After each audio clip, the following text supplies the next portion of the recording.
Hello, my name is Janice B. Gordon, and this is Scale Your Sales Podcast. Welcome to Scale Your Sales Podcast, listed number 9 of 43 best podcasts for every sales professional. I am Janice B. Gordon, the customer growth expert and awarded RevTech strategist of 2024. In today's episode of Scale Your Sales Podcast, my guest talks about being invisible around a table as a Black female leader in the commercial world. And so what it's like to be the representation of leadership and how that has impacted her growth path, and actually talks about lots of the positive aspects. We talked about agility, we talked about empathy, and what are the great life experiences that we bring to the table, me also being a Black woman. So she shares a lot of experience as being a leader and her approach. You're absolutely going to love this perspective from this Black female leader in senior commercial role. My next guest is a commercial director with a powerful track record in driving strategic sales and operational growth. She specializes in accelerating revenue through innovative go-to-market strategies and a customer-first approach. She focuses on aligning team performance with customer needs and has proven this as invaluable in today's competitive landscape. Welcome to Scale Your Sales Podcast, Sharon Smith. Hi, Janice. So thank you for having me today. I'm really excited about today's conversation. Oh, so am I. This is going to be an eye-opener for listeners. I know that you've got lots of experience and stories to share, and it's a subject that I've been campaigning on for, I don't know, since I've been doing the podcast for 5 years. But I'm really would love to kind of like have you share your experiences. So, let's just launch into it, Sharon. As a Black leader in your market, what challenges and opportunities have you encountered, and how has your experience shaped your approach to leadership and growth? So it's a really interesting factor. I think being a Black woman in leadership is always difficult, regardless of the market. In the outsourcing world, and especially BPO, back office processes, we are scarce, and very few of us around. I started off over 15 years ago and literally was the only Black female salesperson, and have been fortunate enough to move my way up the ranks.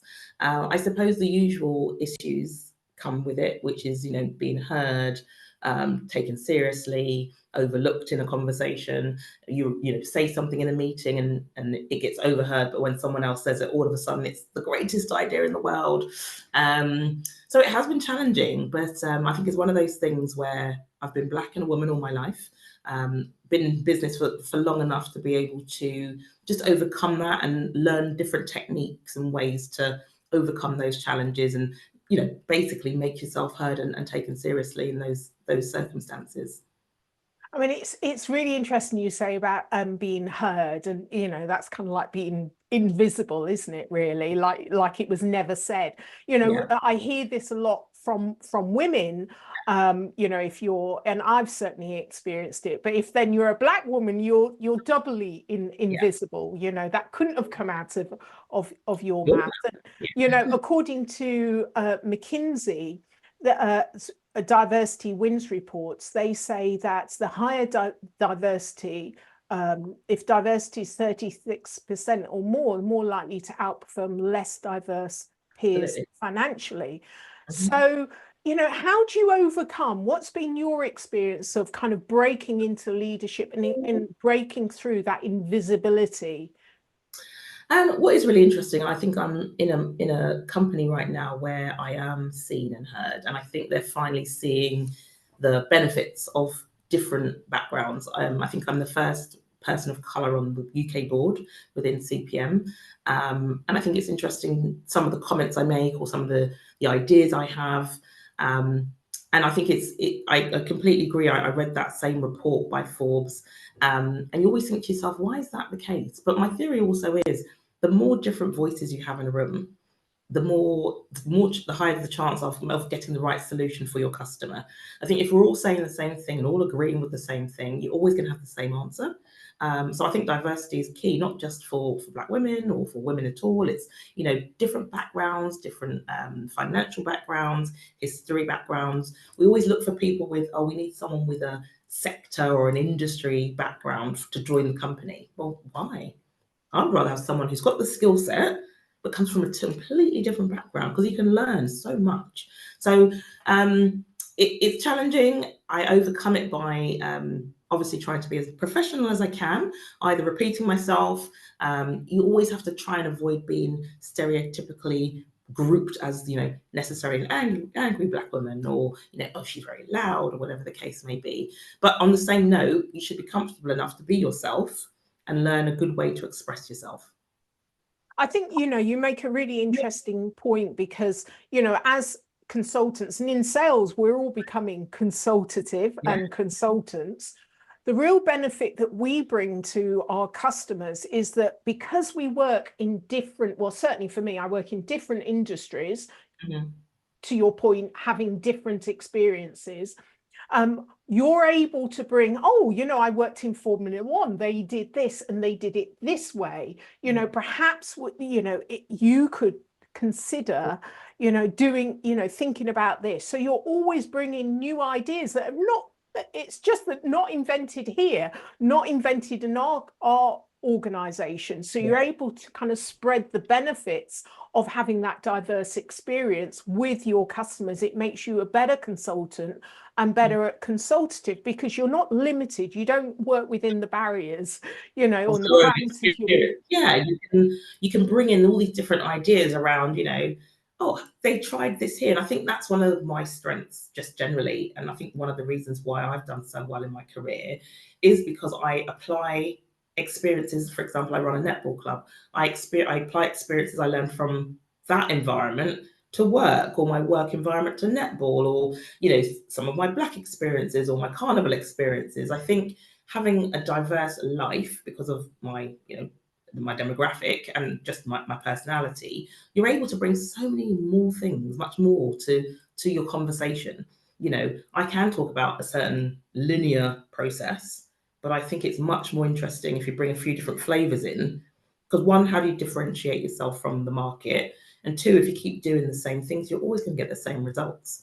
So I'm a big believer of, you know, you need to change, we need to evolve. We're living in a world that's constantly changing. And if as an organization, you're selling the same way, getting the same outcomes every time, you're going to be, you know, dormant soon. So you have to constantly be evolving. And I think that is achieved by having that diverse workforce. And I think I was talking to someone about this the other day, in that when you are ethnically diverse, there's a certain level of empathy that you automatically have, because when you're not in the majority, or you haven't had the assumption of privilege, then you see things from a different point of view. So you might see it from your, you know, this is my world experience, but actually I can very easily empathize with other diverse groups that may have had not the same, but similar experiences. So automatically empathy completely kind of turns on its head. And we know in sales, we know in relationship building, being able to see things from your customer's point of view or from the other person's point of view, we don't, it's not a massive switch for us to do that, because we're doing it all the time, aren't we? Absolutely. One of the things people always say to me, and I'm a big believer of that old school saying of people buy from people. People say, Sharon, you get on with so many people. And I say, well, because I can look at every individual and find a connection, because I've never been in a position where, you know, my demographic is on top or better than, or ever thought were better than. So if I meet anyone, I can go to an organization and understand their problem and really put myself in their shoes. So that empathetic role is sort of naturally innate due to our diverse background. So yeah, I agree with that, Janice. Yeah, and I think that's that's a major advantage that you cannot buy. You don't know what you don't know, and you assume that is the world view. And if you're always in that, it's so difficult to lift yourself out and see things from other point of view. But actually, if you bring in someone that automatically does that transition, you know, they have these two brains that we're always second guessing ourselves. You know, what do they mean by that? You know, is it this and all of that? We have to do all of that extra work, that mental gymnastics, so we're able to naturally switch our brains. And so you're buying all of that gold and real, it's not really experience, but it's about the, you know, that adaptability that many diverse people will automatically have. And I think one thing that's quite interesting, we started this conversation talking about not being heard. And I think with you know, good salespeople listen a lot, ask the right questions, sit back and listen. And we have the experience of not being heard. So we give our customers that chance to be heard. So we give them what they actually need, which is like, you know what, I'm going to ask the question and I'm going to sit back because I don't know the answer. So I think we've got that sort of double-edged sort of being able to give our customers what we want when we're having experiences as well. Yeah. Yeah. So let's kind of extend this. You know, you're a leader of a big team. How do you start to build inclusive and diverse teams? How do you know, because it's important that you don't want to be in the other people to be in the position we were talking about before we came on, your goddaughter, the experiences we've had going through our career paths. We don't want the, you know, younger generations to have the same experiences. So we need to start kind of creating the cultures that we want to work in. So how do you go about changing the culture? Luckily, I work for a company who has a very strong, diverse culture. One of the things that actually drew me to them, we have a very strong ERG grouping. Part of, you know, I'm part of the BOLD or Black Impact Group. And I think being an active member on the board, it really helps diverse groups see how they can grow within the organization. I think there's more we can do as an organization. I think, you know, looking around the company, we could definitely do with more diverse minds and things like that. I think when I'm growing my team, I try to look at skills. It's really hard actually, because I completely understand when people say, oh, you know, you're hiring one type of demographic. But I think you have to be very honest. I think certain job types attract a certain group of people. And I'm sure if I put out a role for a sales manager or a sales rep, there's a certain demographic who will apply. You know, when I speak to young, diverse people, if I said, oh, do you want to get into sales? Probably not. So it's interesting that trying to create or build a diverse work group in an environment where the diverse people aren't actually applying for is a difficult thing in itself. But I also think there's an element of education. And one of the things I do like to do is make sure when I'm talking to people of all different backgrounds is educate them on that sales route. And one, you can either pivot into sales, which I did, or you can start off and have a route from sales from the ground up. Okay, so I mean, I'm going to come back to this subject because there's lots of questions that I have that I want to gain your experience. But you talked about career. When you gave me your bio, Sharon, you talked about the true opportunity to pivot your career at any stage. And you've just mentioned it again. So that's why I want to pick on it. So can you explain more about what you mean? Well, it's really interesting. I grew up in the 80s, and I think we think our careers are linear. You choose a career, you study, you go to university, you work that career, you stay in that job, you move up the ranks, and that's what you do. I always wanted to do medicine, so I did a medical degree, podiatric medicine, not full-blown medicine. Loved my degree. I thought it was the best thing ever. Learned so much, met all my best friends. I then started working for the NHS, and although I think the NHS is one of the best organisations, poorly managed, and it just frustrated the hell out of me. But I thought, Christ, I've just spent 4 years doing a degree. How do I, where do I go? Because again, I thought that linear line of I've got a medical degree, you keep down that medicine road. I then got called up to play netball for England, and I saw that as an opportunity to take a break, get paid to do a sport that I love, and then get a job again. And I realized that the reason why I liked medicine and the reason why I was good at what I did was my ability to talk to people. I always had a part-time job in sales anyway, in Olympus Sports in Oxford Street. And what is interesting, I then reapplied. So my first job was a medical sales rep. So I was applying my medical experience with something I was good at, which was the sales. I excelled in that, and then I realized, okay, so maybe sales is my, maybe this communication channel is my go-to, not necessarily the medical was a skill, but my true passion is, the communication. So I continued down that sales pathway, but there was that opportunity to pivot out of that medical channel. And I think more people need to identify the skills you have for a job, as in, your skill is speaking to people and communicating, rather than I am a teacher. For in my opinion, a lot of teachers would be great at, say, project management, because that's what they're doing every day, project managing, hundreds of kids, the education field and education sectors. And I think something we need to start learning and teaching children is look at the skill you have rather than putting it into a job. We always say, what do you want to be when you're older? I've changed that now. I always say to young people, what skills are you good at? Then they'll give me a range of skills, and I say, well, you can be a lawyer, you can be a pilot, you can be and they're like, oh, I didn't realize that my options were so wide. So I think those kind of conversations we need to start having. And I think that's when conversations about getting young people more into sales, because they don't understand what the skills are to be a salesperson is. Yeah, yeah.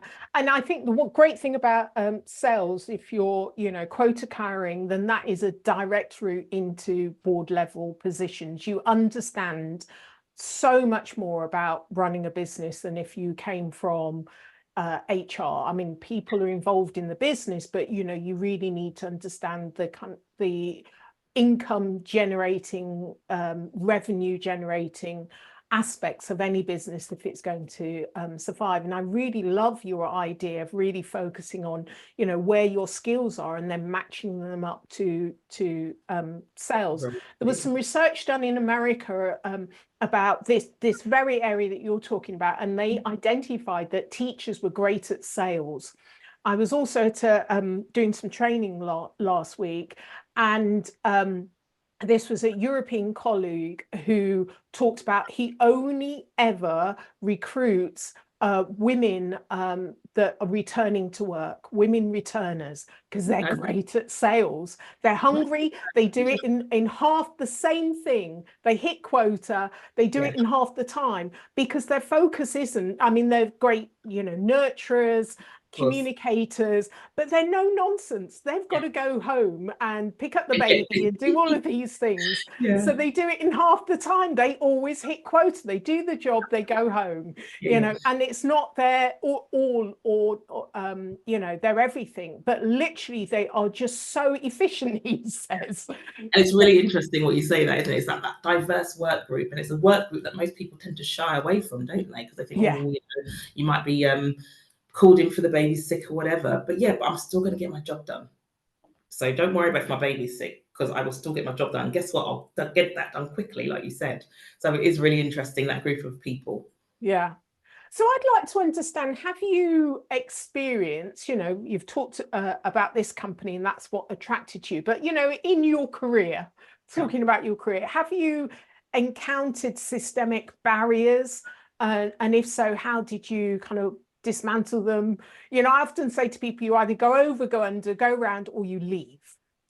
But you make that decision really quickly. Don't lose your confidence and be undermined. It's not you, it's the system. So do you have any experience of how you did you come up against these barriers, and how did you kind of overcome? I think what's really interesting is I've never had that desire to sort of go up the corporate ladder. I just want a job that I love, the job that I'm good at, and a job that pays me well. So that my ikigai is what they call it, is all I've ever looked for. And I think I've been fortunate enough to be able to find jobs that happen to move up the ladder. In my previous roles, I've never had a direct barrier to me. I did notice that, a certain diverse set of people were staying within a certain level within the organization. And I think what's really interesting is we were never made to feel let's use the word unloved or unappreciated. So I suppose in a way you didn't mind being there. You enjoyed your job. You got paid well, and you felt part of a family. So I think sometimes the barrier can be clouded over. But you make someone feel welcome, then they're not going to cause any issues. I think there are companies or times that I've seen people wanting to move up the ladder and not being given the opportunity to. And yeah, likely, and as I would advise them to, they have left the company. But for me, I've been quite fortunate that that's never been one of my goals. I think my parents brought me up in such a way of they're Caribbean. So there was always, and my dad's Trinidadian, so all about fun and carnival. So have fun and make sure you're doing what you want to do, which satisfies your spirit and your soul. So yeah, the career ladder was never something I desired to try and get up. I've just been very fortunate in being successful in my roles and being brought in at the high level. So yeah. Do you know, I've got to challenge this. It's almost like, well, it just kind of happened. And it doesn't just, well, kind of happen to other people. There must be something in you, even if you join in the years that you've been in your industry, it didn't just happen. There's either something in you, it's either the way that you selected particular companies and maybe things that you look for, or the mentors, or how can it just happen and there isn't any drive? It seems like I never planned, I never wanted to go there. You've reached a senior position, Sharon. You know what it is? I think that question you asked me made me nail it on the head. I always go above and beyond. So if I'm doing a role and I'm asked to do A to Z, I'd always find other things, peripheral things. And people will always say to me, that's not your job, or, oh, how did you think of that? Or, I might just see something that the business needs and I'll go, great, I'm going to get a few people who in the business who want to work with me to fix this problem. I might see a problem in the industry or a problem in our workflows, and I probably would go out of my way to try and fix it. Not my job, but it's the benefit to the company. So I think people recognize the extra mile I always go in everything I do. And that's from me running my netball club all the way to my job. If I notice something wrong, I try and fix it. And I think my personality is able to pull people together because people enjoy working with me to try and fix the problem. So I think as businesses, they've always realized, you know what, she's a great person to have, because if she notices something's wrong, she doesn't just go, well, it's not my problem and keep going. She'll stop, work out how to fix it. Even if it doesn't help me, I'll help her out to fix it, pass that on and keep going. And I think that's probably an attribute that's helped me develop my career. Right. Yeah. I knew there was something, Sharon. I did it under a bustle. True. Going above and beyond without being asked and beneficial to the company. I think that's probably the key. So this leads into your above and beyond. It's like how you won the university contract and what you did there that other people weren't doing. Just to, briefly explain more about that. Yes. So when I was at Canon, there was a particular university who'd been with a supplier for 15, 20 years. And when the tender came out, my then manager said, there's no real point in going for it because we go for it every 3 years. We never win it. They're never going to change. Well, I then went out of my way. I went to the campus site. I went to the various campus sites. I sat there, I worked from there for weeks. I looked around. I tried to understand the students, saw the problems that was happening within the campus, and made sure that was presented with a result, also with a solution as part of my pitch.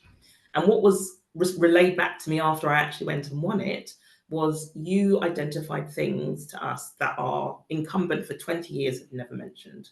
But you didn't just mention it and say it's a problem. You identified a problem and you came with a solution. So I think that level of above and beyond is something I naturally do for every client. And it's not just to win it. I think I always say, if I win a contract, it should not be the same on day one as it is on day 600 and whatever, 2 years later. And if it is the same, change. I've not done my job. I should be evolving and strategically helping you evolve your company and your business and our services. So yeah, I think it's going above and beyond, because I think if it's the same at the beginning as it is at the end, you've just done what they've asked you to do. And I'm sorry, I think a good sales company wants that. You want your customers to evolve. And sometimes it means evolving away from you because you can no longer offer them what they need. But guess what? I've helped you identify what you need, and I can support you finding the best supplier for that. Yeah. So yeah. Love it, love it. Now, also, you know, in terms of your practical strategies enable buyers to buy, you talk about agility, and that seems to stem from going above and beyond and looking for something that doesn't already exist. As you say, when you finish a contract, if you know, you've got to put them in a completely different space to what they expected. So how do you make sure your team has those essential aspects to ensure that your customers, you know, your team goes above and beyond as well?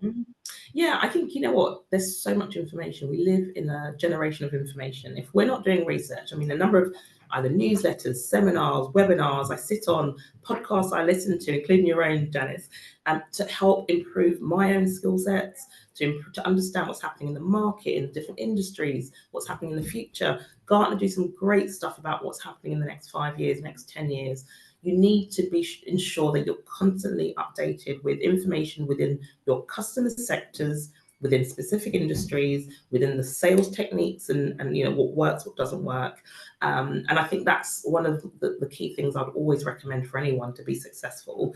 You need to be, it's not just I'm a salesperson, I can now go and sell. I've won 3 or 4 contracts, that's great. For me to be successful and ongoing, you have to just constantly keep yourself agile, keep yourself involved, and keep yourself evolving. Yeah, love it, love it. So how do you know you have the right people in your sales team to achieve your goal?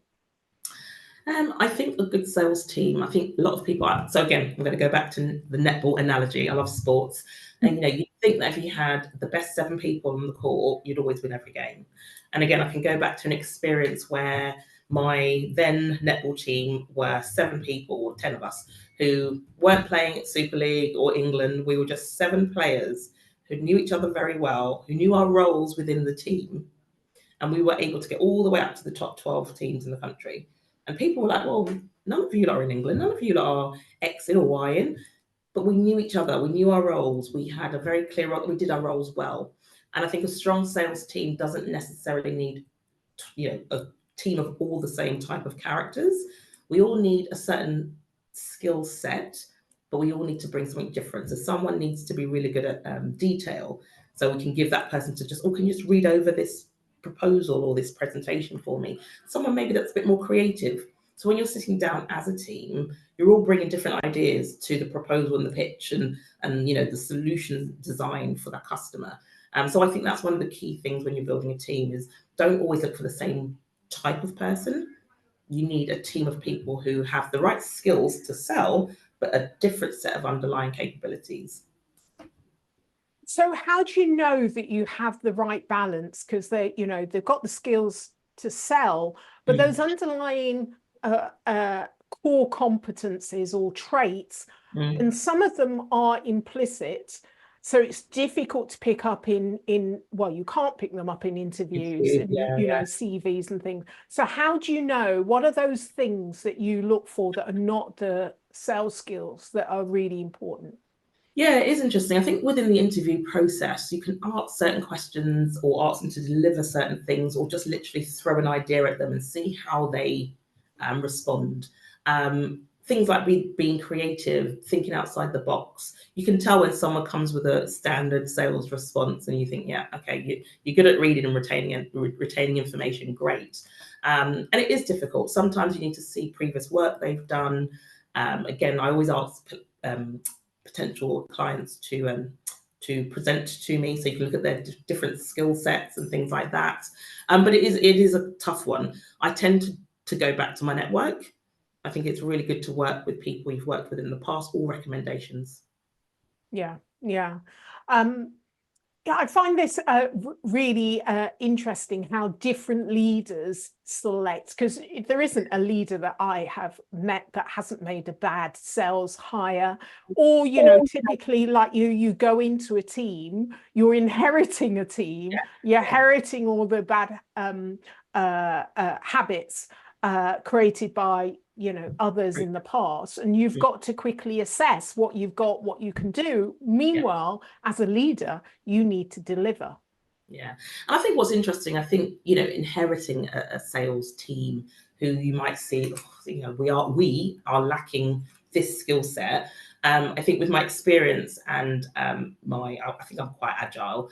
I can potentially fill that gap for a period of time or help show them the skill that's required.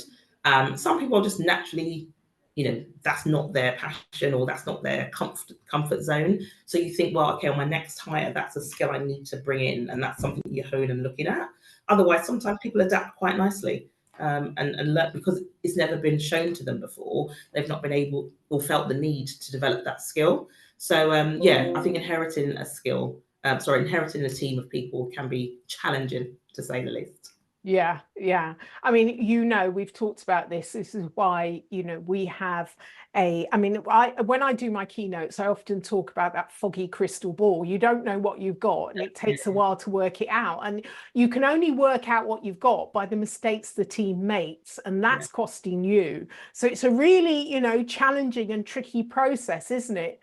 But I advocate for doing sales assessments, and then you can create a complete roadmap, and it's like suddenly you've got a crystal ball that you can see clearly, and you can kind of create very predictive sales forecasts based on the resources that you've got. Exactly. Yeah, exactly. All right, okay. I could talk to you for hours, Sharon, absolutely hours. But I'd love to understand, who is your hero and shero? I mentioned them already today, and I have to say my hero and shero are my parents. They are two phenomenal people who came from a different culture, both came from the Caribbean, different islands, met here when they were in their teens, showed me and my sister the true meaning of life. It's all about passion, doing well, being successful, creating a network and a village. I think that is key to success in life. Having a village of people that you can throw ideas around with. And they have just been the most supportive and brilliant role models for me and my sister. So definitely my parents. Your parents. That's wonderful, because we know that story of our parents that come over, and the challenges that they face, and the values that they gave us. And it's absolutely, when you meet people that haven't lived those kind of experiences, you realize, as difficult as it is, how lucky you are. Yeah, and I think what's interesting, we spoke earlier about that diverse experience. One thing my parents did well was they gave us a flavor of their experiences. It wasn't so deep that we ended up, the trauma of their experiences, but they gave us a flavor. So one, it made us understand where they came from. It made us also see life slightly differently. And I think that's one thing that's quite critical when you're, passing on information, is give a flavor of your experience, and hopefully the recipient is open to hearing what you said for them to learn a bit more. So, And I love that as a kind of close to all of this, as how important that is as a leader, to actually kind of give them the vision, the flavor of it, and you're not the trauma, these are the 1,000 steps we're going to have to go through. Actually, you just need to set them on the first step, but they need to know that it's, we're moving into a better place. And that's what transformation is all about. Or even any challenge that you set a team. Every year when you're going into a new challenge, you need to give them the flavor, don't you? Yeah, I think we spoke about this briefly as well earlier, about being the demographic that we are. I'm also very open to hearing from my team. I'm not this leader that goes, I lead and this is how it goes. It's, we are a team. I'll take the brunt, but I'm not necessarily going to take all the glory. If we do something, we win and we lose together. It's never finger pointing. And if you've got a problem or you feel there's a gap in your skill, let's talk about it. Let's work out how we can, overcome that problem. So I think there's both sides, listening and giving as well. Love it. Love it. Okay. Well, thank you. Thank you so much for being a guest on Scale Your Sales podcast, Sharon. It's been an absolute pleasure. And I've really loved you sharing your experiences and talking about a really important subject that's very close to my heart. So I really appreciate you. Thank you so much. No worries. Thank you, Janice, and thanks everyone for listening. Thank you for listening to this week's episode of Scale Your Sales podcast. If you like this discussion, feel free to listen to other episodes or watch the captioned show on YouTube and subscribe to future episodes. I would really appreciate it if you would leave a positive review on iTunes. Thank you.